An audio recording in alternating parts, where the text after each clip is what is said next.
parado ahí y sin averiguar nada le da unas cuantas muy fuertes nalgadas a su hijito. Luego, disgustada, le pregunta: dime, ¿qué es lo que hiciste de malo como para que la señora Pérez te haya traído de regreso tan pronto? Y Juanito, entre sollozos, responde: nada, mamá, solo que la fiesta de cumpleaños es mañana. ¿Es el perdonar una virtud natural? Para nada. Es algo sobrenatural. Es fácil perdonar a quien nos haya ofendido. No, aunque nos pidan perdón, no es fácil perdonar. Entonces, imagínese lo sobrenatural que es el que usted le pida perdón a la persona que le ha ofendido o ha pecado contra usted. Amigos, gracias y bienvenidos a esta nueva edición de El Amor que Vale. Mi nombre es Irving Ravelo. En el programa de hoy, el doctor Adrián Rogers, en la voz del pastor Lenín Villanón, nos entrega la primera parte de su estudio bíblico, Cómo curar las relaciones rotas. Por favor, busquen su Biblia el capítulo 18 del Evangelio de Mateo. Después de un momento empezaremos a leer desde el verso 15. Pero antes, quiero contarles lo siguiente. Un día estaba manejando en la carretera y escuchaba en la radio el programa de Paul Harvey. Él fue una pintoresca e importante personalidad en las radiodifusoras comerciales y sus programas siempre tenían un poco de todo. Sé que muchos de ustedes jamás lo habrán escuchado, pero eso no importa.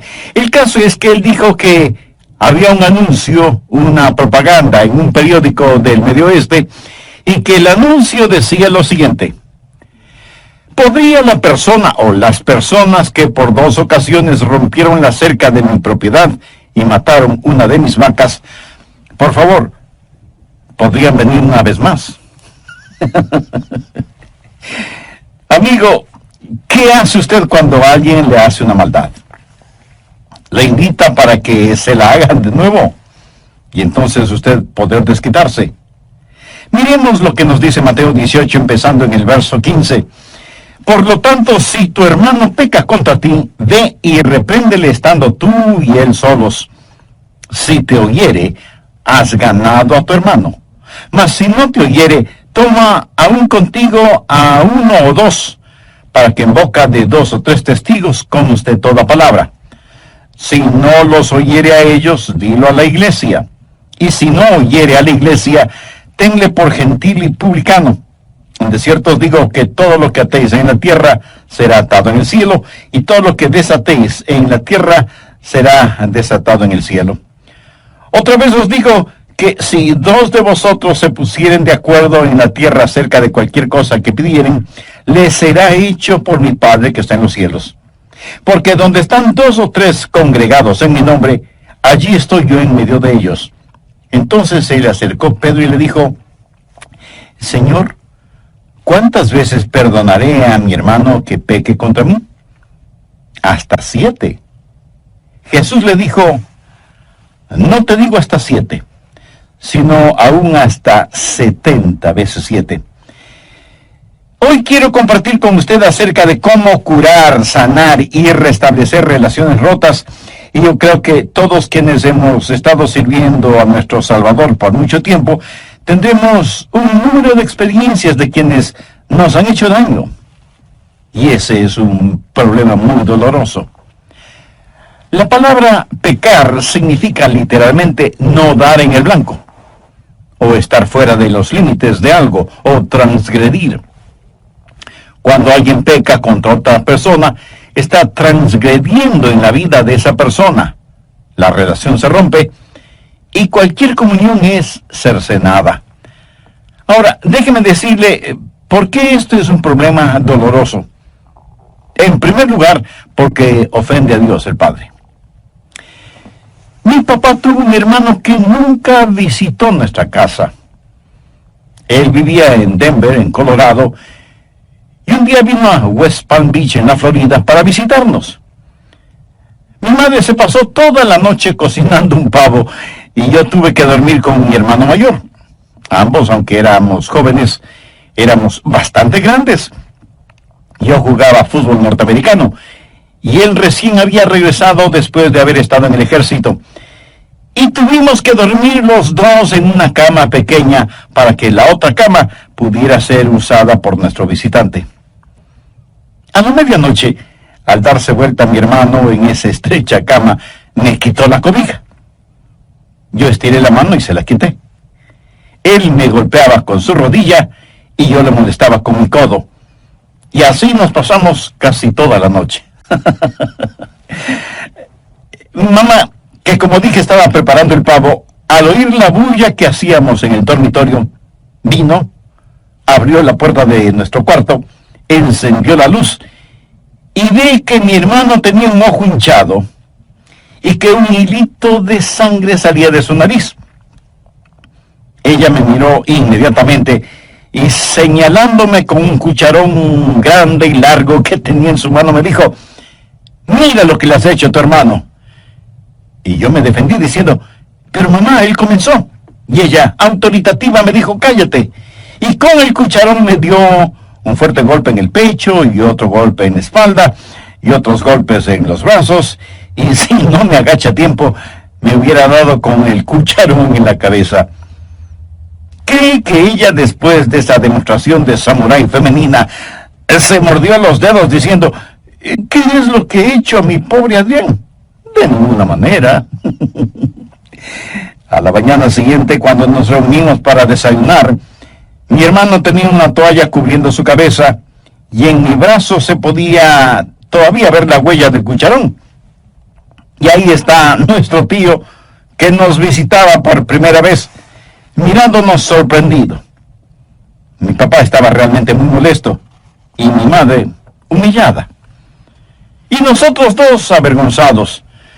Y como dice el dicho en relación con los perros derrotados, nos sentíamos con el rabo entre las piernas, más bien entre las patas. Y me pregunto si en el cielo no se avergonzará sobre la forma en que algunos de los hijos de Dios se comportan. Quiero decir, creo que avergonzamos a Dios el Padre cuando no nos llevamos bien entre hermanos y hermanas. Y no estoy hablando de relación sanguínea. Eso deshonra al Padre, pero también desanima a los creyentes. No hay nada peor que estar en una iglesia donde no existe armonía. Y no existe nada más dulce y atractivo que estar en una iglesia en donde la armonía es evidente entre todos. El Salmo 133:1 dice: mirad cuán bueno y cuán delicioso es habitar los hermanos juntos en armonía. El Señor Jesús en el capítulo 17, verso 21 de Juan dice: para que todos sean uno como tú, oh Padre, en mí y yo en ti, que también ellos sean uno en nosotros, para que el mundo crea que tú me enviaste. ¿Se había percatado usted que la unidad entre los creyentes es una forma de evangelizar silenciosamente? Pero no solo que pleitos, contiendas y desunión deshonran al Padre y desaniman a los creyentes, sino que eso deleita a nuestro enemigo. Satanás ama realmente el ver que hermanos y hermanas en la fe no se llevan bien. La causa de Cristo sufre más por la falta de armonía y unidad en las iglesias que por las falsas doctrinas. Ahora, si usted quiere resolver ese problema, necesita tener la perspectiva apropiada. Mateo 18:15 dice: por tanto, si tu hermano peca contra ti, ve y repréndele estando tú y él solos. Si te oyere, has ganado a tu hermano. Cuando hablo de perspectiva apropiada, tengo en mente tres cosas. Lo primero que usted necesita hacer es considerar su relación con esa persona que ha pecado contra usted. Puede ser su hermano o hermana en la carne, o puede ser su hermano o hermana en la fe, quienes, como usted, llaman a Dios Padre. Y usted necesita considerar esa relación. Y usted puede arguir sobre este punto diciendo: pero él o ella no son mis hermanos espirituales. Nunca se han salvado, aunque son miembros de la iglesia. Bueno, si no son sus hermanos en Cristo, entonces quiere decir que están ciegos espiritualmente y por lo tanto caminan al infierno. ¿No es eso una razón muy poderosa para que usted ore más intensamente por ellos? Pero si él o ella son sus hermanos espirituales, el hacerles daño es hacerse daño a usted mismo, porque tanto ellos como usted son miembros del cuerpo de Cristo. Así que considere esa relación. No importa lo que una persona haga o cuánto le hayan hecho daño, ellos necesitan más de su amor. Veamos 1 Juan 3:16. En esto hemos conocido el amor, en que Él puso su vida por nosotros. También nosotros debemos poner nuestras vidas por los hermanos. Y en Gálatas 6:10 Pablo dice, así que, según tengamos oportunidad, hagamos bien a todos, y mayormente a los de la familia de la fe. Cuando usted está desarrollando una perspectiva apropiada, primero considera la relación, segundo considera la responsabilidad, que es lo que leímos en Mateo 18:15. Por tanto, si tu hermano peca contra ti, ve y repréndele estando tú y él solos. Si te oyere, has ganado a tu hermano. Escúcheme, cada creyente que fracasa es la responsabilidad de otro creyente. Cuando un hermano o hermana fracasa, otro hermano o hermana deben ayudarle a levantarse, porque la Biblia dice en Gálatas 6:1, hermanos, si alguno fuere sorprendido en alguna falta, vosotros que sois espirituales, restauradle con espíritu de mansedumbre, considerándote a ti mismo, no sea que tú también seas tentado. Así que considere su relación tanto como su responsabilidad. Si alguien le ofende, es su responsabilidad el tratar de arreglar positivamente esa relación. Y cuando considere su relación y su responsabilidad, es muy importante que se considere a usted mismo. Veamos nuevamente Gálatas 6:1. Hermanos, si alguno fuere sorprendido en alguna falta, vosotros que sois espirituales, restauradle con espíritu de mansedumbre, considerándote a ti mismo, no sea que tú también seas tentado. Ahora, ¿cómo se considera usted mismo? Si usted va a tratar de enderezar la vida de alguien, ¿es usted culpable del mismo pecado? El apóstol Pablo dijo en Romanos 2, los primeros 3 versos, por lo cual eres inexcusable, oh hombre, quien quiera que seas tú que juzgas, pues en lo que juzgas a otro, te condenas a ti mismo. Porque tú que juzgas, haces lo mismo. Mas sabemos que el juicio de Dios contra los que practican tales cosas es según verdad.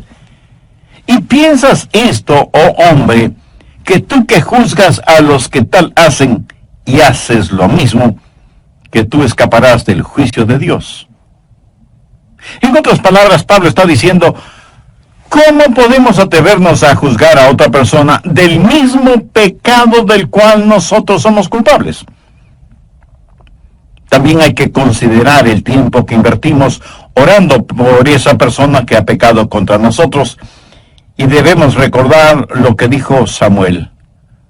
Así que, lejos sea de mí que peque yo contra Jehová, cesando de orar por vosotros. Y no solo que debemos orar por aquellos que han pecado contra nosotros, sino que debemos preguntarnos, ¿hemos sido nosotros mismos un buen ejemplo para ellos? Por favor, anote Hebreos 12:13. Y haced sendas derechas para vuestros pies, para que lo cojo no se salga del camino, sino que sea sanado. O sea que si su vida no es un buen ejemplo, la vida de alguien más puede ser eternamente afectada. Hasta aquí le he hablado acerca de la perspectiva, ahora quiero hablarle acerca del procedimiento. ¿Qué hacer? ¿Cuál es el procedimiento si alguien peca de alguna forma contra usted? En primer lugar, usted va a ver a esa persona. Enfatizaré nuevamente lo que dice Mateo 18:15. Por tanto, si tu hermano peca contra ti, ve y repréndele estando tú y él solos. ¿Lo entiende? Usted lo visita privadamente. Si alguien peca contra usted, no lo divulgue a los cuatro vientos. Vaya donde la persona que le ofendió y no se lo diga a nadie.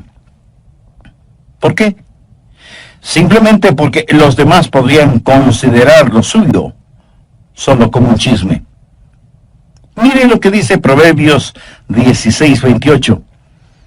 El hombre perverso levanta contienda y el chismoso aparta a los mejores amigos. Y en Proverbios 25:9 leemos: trata tu causa con tu compañero y no descubras el secreto a otro. Para ilustrar un poco más este punto, voy a usar nombres ficticios. Supongamos que Raúl ha pecado contra mí, o yo tengo la impresión de que él ha pecado contra mí. Así que yo voy a hablar con Raúl. Y no necesito decirle ni a Jaime, ni a Pedro, ni a nadie más que voy a hablar con Raúl. ¿Por qué? Porque bien pudiera ser que Raúl no pecó contra mí. A lo mejor yo pienso que lo hizo, y tal vez no estoy equivocado en mi manera de pensar, porque aunque no nos guste admitirlo, a veces podemos estar muy equivocados en cuanto a lo que pensamos que otras personas han hecho en contra de nosotros. A un pequeñito le invitaron a una fiesta de cumpleaños de uno de sus vecinitos. Su madre lo llevó y le advirtió al niño: mira, Juanito, le he pedido a la señora Pérez que si te portas mal, te mande de inmediato a casa, en donde tendré que castigarte, ¿me entiendes? Y el pequeñín contestó: sí, mami, te entiendo. No habían pasado ni 10 minutos cuando la señora Pérez trae a Juanito de regreso a casa, en donde su mamá, sin averiguar nada, le da unas cuantas y fuertes nalgadas a su hijito. Luego, disgustada, le pregunta: dime, ¿qué es lo que hiciste de malo para que te traigan de regreso a casa? Y Juanito, entre sollozos, responde: nada, mamá, solo que la fiesta de cumpleaños es mañana. A veces asumimos cosas que no son verdad. Y cuando confronto a una persona, a lo mejor me diga: no, Adrián, eso es lo que tú piensas. Pero déjame darte los hechos tal y como son. Así que cuando voy a hablar con Raúl, lo voy a hacer en forma privada y afectuosa. La prueba más grande de amor hacia un hermano es: ¿está usted listo a confrontarle si es que ha pecado contra usted? Mire lo que dicen los versos 5 y 6 de Proverbios 27. Mejor es reprensión manifiesta que amor oculto. Fieles son las heridas del que ama, pero inoportunos los besos del que aborrece. Ahora, cuando usted va a hablar con un hermano o una hermana, no va para regañarlos. La Biblia dice claramente en Mateo 18:15 que debemos ir a ganar a un hermano, no para condenarlo. El perdonar no es una virtud natural, es algo sobrenatural. Y si no es fácil perdonar a quienes nos hayan ofendido, aunque nos pidan perdón, imagínese lo sobrenatural que es el que usted le pida perdón a la persona que le ha ofendido o ha pecado contra usted. ¿Sabe que eso es exactamente lo que sucede entre Dios y los seres humanos? Nosotros hemos ofendido a Dios, hemos pecado contra Él, y es Él quien no solo que nos perdona, sino que nos restaura para que tengamos amistad y comunión con Él. Y cuando tiene que disciplinarnos, lo hace con un corazón quebrantado, pero nos disciplina por nuestro propio bien. ¿Tiene usted a Jesús en su corazón? ¿Le ha recibido ya como su Salvador y Señor? Usted puede, hemos superado aquello de ojo por ojo y diente por diente, entonces, como si estuviéramos practicando una virtud, decimos: él o ella pecó contra mí. Y si quiere que le perdone, debe venir a pedirme perdón. Pero que yo vaya a buscarle para perdonarle, jamás. Pero es exactamente eso lo que la Biblia dice que debemos hacer y hacer. Antes sed benignos unos con otros, misericordiosos, perdonándoos unos a otros como Dios también os perdonó a vosotros en Cristo. Permítame hacerle una pregunta. ¿Dios le buscó a usted? Por supuesto que sí. ¿Por qué amamos a Dios? Porque Él nos amó primero. Mire lo que Pablo dice en Romanos 5:8, mas Dios muestra su amor para con nosotros, en que siendo aún pecadores, Cristo murió por nosotros. Ahora si alguien peca contra nosotros, no podemos... Evidentemente Simón Pedro estuvo escuchando todo esto y se puso a pensar, porque sabía que algunos habían pecado contra él, así como él había pecado contra otros. Y estuvo pensando, ¿cuál es el límite en este asunto? Veamos Mateo 18:21. Entonces se le acercó Pedro y le dijo, Señor, ¿cuántas veces perdonaré a mi hermano que peque contra mí? Hasta 7 veces. En la mente de Pedro, este asunto del perdón debía tener un límite, porque él creía que no se puede perdonar indefinidamente, porque mientras más una persona peca, menos son las posibilidades de perdón. Es decir, llega un momento en que hay que decir, basta, no más. Y Jesús le dijo que esto del perdón no es un asunto de matemáticas. Jesús le dijo, no te digo hasta 7 veces, sino aún hasta 70 veces 7. Esto es algo interesante porque la verdad del asunto es que si usted perdona genuinamente a una persona una vez, entonces ese pecado debe desaparecer para siempre. Y si le vuelven a ofender de la misma manera, es como que si le ofendieran o pecaran contra usted por primera vez. No será como la 4ª o 7ª vez, será como si fuera la primera vez. Y usted no mantiene una libreta de notas para anotar el nombre de las personas que pecan contra usted, qué clase de pecado fue y qué número fue. El amor, mi amigo, no mantiene archivos. Usted humilde y libremente perdona a su hermano o hermana antes de que la falta de misericordia infecte su vida. Y perdona completamente, totalmente. De paso diré que cuando usted va a una persona en busca de perdón, asegúrese de que es perdón lo que recibe. Porque una persona orgullosa podría decirle, oh, no tiene importancia, está bien, olvídalo. Usted debe decir, yo quiero que me perdones. El olvidar una ofensa solo será realidad cuando esa ofensa es perdonada. Cuando esa página en la relación con determinada persona es una página nueva y limpia, y no una página simplemente medio borrada. Debemos perdonarnos unos a otros como Dios en Cristo nos perdona a nosotros. Ahora, todo esto nos pone frente a un problema. ¿Qué si la persona no quiere escucharnos? ¿Cómo frecuentemente sucede? Y dirán, yo no te hice nada malo, o no necesito pedirte perdón ni necesito de tu perdón, o sí, hice lo equivocado y a ti qué te importa. ¿Qué hacer en casos así? Un nuevo elemento, la confirmación. Primero, visitación, segundo, restauración y tercero, confirmación. O sea, Mateo 18:16 entra en acción. Mas si no te oyere, toma aún contigo a 1 o a 2, para que en boca de 2 o 3 testigos conste toda palabra. Así que usted necesita a alguien que sirva de testigo para que 2 o 3 son necesarios para testificar y confirmar, porque usted podría estar equivocado y personas que le acompañen no van para testificar contra la otra persona, sino a tratar de ganar a la otra persona. Pero suponga que esa persona tiene oídos sordos, y aunque usted ha ido a él o ella en forma privada, con una actitud amorosa y humilde, pero esa persona no le escucha, entonces usted busca la ayuda de amigos espiritualmente maduros para que le acompañen y sean testigos de que la persona involucrada no quiere escuchar. Después de que esa visitación y confrontación no tuvo éxito, ¿qué hacer? bueno, usted pone el asunto en conocimiento de la iglesia, porque ya se vuelve un asunto sumamente serio. Busque Mateo 18:17.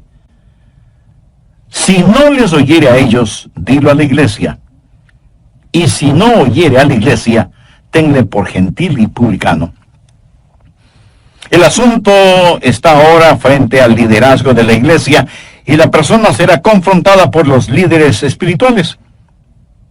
Pero nunca pierda de vista que el objetivo no es condenar a esa persona, sino recuperar a esa persona y que sea desafiada a un profundo examen de conciencia. Al mismo tiempo, la iglesia debe examinarse para saber si en verdad está administrando a las necesidades emocionales y espirituales de esa persona y si se ha tomado como responsabilidad seria el orar por ella, por su arrepentimiento y por su restauración. Y si con todo este procedimiento la persona tampoco escucha a la iglesia, ¿cuál es el próximo paso? La segunda parte del verso 17 tiene la respuesta. Y si no oyere a la iglesia, tenle por gentil y publicano. Eso en lenguaje sencillo significa hay que excomulgarlo. Los gentiles eran las personas que no pertenecían a la fe judía. Los publicanos, sin embargo, eran los cobradores de los impuestos y se les consideraba completamente deshonestos. Ser llamado publicano era sinónimo de charlatanería, de estafa, de buscar únicamente ganancias personales. A esa persona que no quiere escuchar a nadie, es necesario decirle: usted no puede seguir viviendo de esa manera, trayendo deshonor al Padre, contención entre los hermanos y deleitando al enemigo, y sin embargo pretender estar en comunión con esta iglesia. Pablo, escribiendo a los tesalonicenses, les dice: si alguno no obedece a lo que decimos por medio de esta carta, a ese señaladlo y no os juntéis con él, para que se avergüence. Mas no lo tengáis por enemigo, sino amonestadle como hermano. No hay que seguir teniendo comunión con él y hacerle sentir como que aquí no ha pasado nada. Hay que llamarle la atención con amorosa solicitud. Hay que orar por él. Pero de ninguna manera se le puede permitir que siga deshonrando el nombre de Dios ni el testimonio cristiano de los demás. En la iglesia de Corinto hubo un hombre que tenía una relación incestuosa. De hecho, tenía relaciones sexuales con la mujer de su padre, o sea, su propia madrastra. Esa era una cosa horrible. Tanto que Pablo dijo que eso no se veía ni siquiera entre los paganos. Busque 1 Corintios 5:5, en donde el apóstol, en referencia con este asunto, dice: el tal se ha entregado a Satanás para destrucción de la carne, a fin de que el espíritu sea salvo en el día del Señor Jesús. Lo que eso significa es que Dios quita su manto de protección sobre esa persona que ha estado sirviendo más al diablo que a Dios, y debe ser separado de la comunión fraternal, no porque no le amemos, sino precisamente porque la amamos. Aquí se está hablando de la destrucción de la carne, o sea, del cuerpo físico, de la naturaleza carnal, para que la naturaleza espiritual pueda subsistir. Pablo también tuvo que enfrentar otra situación. Busque 1 Timoteo 1:20, de los cuales son Himeneo y Alejandro, a quienes entregué a Satanás para que aprendan a no blasfemar. Estos dos hombres habían sido miembros de esa fraternidad, pero habían estado viviendo en el pecado de la blasfemia. Personas en estas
categorías deben ser excomulgadas y dejadas fuera de la comunión fraternal. Pero ponga mucha atención a lo siguiente. Esto debe ser hecho como último paso, como el último recurso, o sea, después que todos los demás pasos previos y bíblicos no han dado ningún resultado con esa o esas personas, hombres o mujeres. No es cuestión de saber que alguien ha fallado en algo y privarlo de la comunión, porque todos nosotros fallamos de alguna forma alguna vez.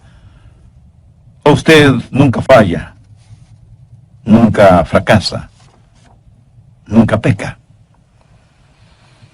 Un hombre dijo que estaba tan aturdido con la maldad existente en nuestro mundo que le habló a Dios y le dijo: Dios, ¿por qué no eliminas a toda la gente diabólica que hay en la tierra? Y Dios le contestó: muy buena sugerencia. Empezaré contigo.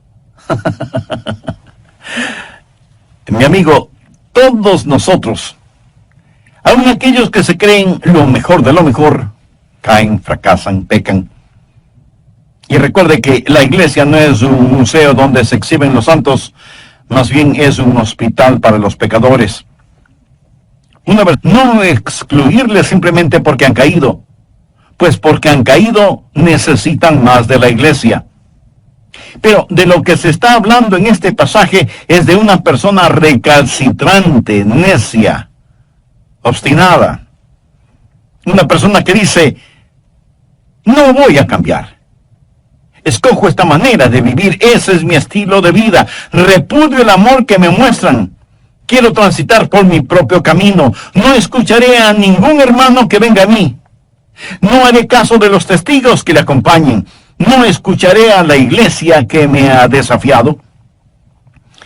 Entonces, con el corazón quebrantado, tendremos que decir a esa persona: hermano o hermana, lo sentimos profundamente, pero no puede continuar viviendo de esa manera y teniendo comunión en la iglesia. Usted mismo se ha vuelto como un gentil y publicano. Entonces, ¿qué hacer con una persona así? Primero, la ama y trata de ganarla para Cristo. Pero no le permitimos que vierta su veneno en la congregación.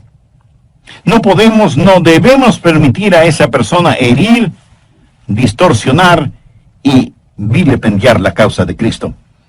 Así que, si alguien ha pecado contra usted, no haga eso un asunto de chisme. No venga a decirme a mí lo que esa persona le ha hecho. Vaya usted donde esa persona, ore y vaya con amor, humildad y gentileza y trate de ganar a su hermano o hermana. Si no le escuchan, busque que le acompañen 2 o 3 hermanos de confianza, espiritualmente maduros, y vuelvan donde esa persona. Si él o ella no les escucha, traiga el asunto al conocimiento de la iglesia y que la iglesia los confronte. Y si tampoco escuchan a la iglesia, aunque se nos quebrante el corazón, debemos tratar a esas personas como si nunca ellas hubieran conocido a Jesucristo como su Salvador y Señor. Pero recuerde, ese es el último paso, el último recurso. El primer paso siempre debe ser tratar de restaurarles y traerles de regreso al redil.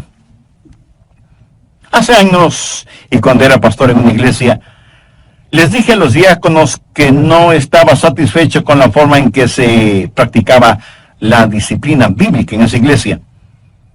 De paso, debo decir que se debe practicar disciplina bíblica en las iglesias cristianas, si es que como creyentes e iglesias cristianas queremos ser de impacto y ejemplo en el mundo. Creyentes e iglesias santos. Pero tampoco queremos una iglesia en donde los miembros piensen que son mejores que otras personas. No debemos ser parte de una iglesia que no da cabida a quienes han caído y están heridos emocional y espiritualmente. Queremos iglesias que al orar puedan decir: Dios, envíanos un avivamiento. Que tengan la absoluta seguridad de que Dios no les dirá: si quieren avivamiento, primero limpien sus vidas y no sigan practicando cosas que yo claramente he prohibido en mi palabra. Como iglesia, debemos ayudar a aquellos que están luchando espiritualmente y a aquellos que han caído. Pero por otro lado, como iglesia debemos tener parámetros espirituales, éticos y morales y cumplirlos. En nuestros días, muchas iglesias, en vez de ser un aprisco, se han convertido en un zoológico en donde todos entran, pero nadie sale. El Señor Jesucristo no nos deja divagando por aquí o por allá.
No nos deja solos y sin esperanza.